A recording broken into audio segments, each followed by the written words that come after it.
Longtime Texas Senator Ted Cruz is cautioning Republicans not to view the state's Senate race as a guaranteed GOP victory. Earlier this week, Texas Attorney General Ken Paxton won the state's primary runoff for the Republican nomination after securing President Trump's endorsement. Cruz said yesterday he believes Paxton will win in November against Democrat James Talarico, but he cautioned his party to, quote, not take this general election for granted. I will tell you what makes Talarico dangerous and that worries me is he packages it in this very nice, aw shucks demeanor.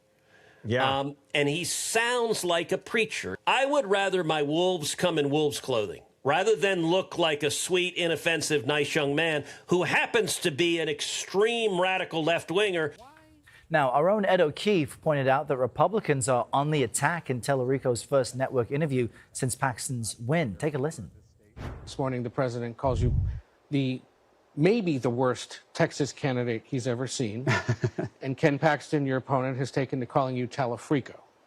Well, I think if Ken Paxton is worried about freaks, he should stop giving Epstein-style sweetheart deals to pedophiles. You know, this is the guy who just released Adam Hoffman from jail and admitted child rapist after one of Ken Paxton's wealthy lawyer friends got involved in the case. Ken Paxton even kept him off the sex offender registry. Adam Hoffman was supposed to serve 25 years to life, but instead he served less than a month. As of this week, he's now back on our streets because of Ken Paxton's corruption. Ken Paxton is the most corrupt politician in America, and it is costing Texans. It's endangering our children, and it must end. I think the Epstein class has no place in Texas, and this November, we're going to come together to defeat Ken Paxton and take back our state for the people. So they're running a handful of highlights of things you've said in the past, and I wanted to give you an opportunity to respond or clarify. In 2021, in a speech during debate over transgender issues, you said God is non-binary. What did you mean by that? Well, you know, I think I was being intentionally provocative with that statement. But what it means is that God can't be defined by human categories. The Apostle Paul, in his letter to the Galatians, says that in Christ there is neither male nor female.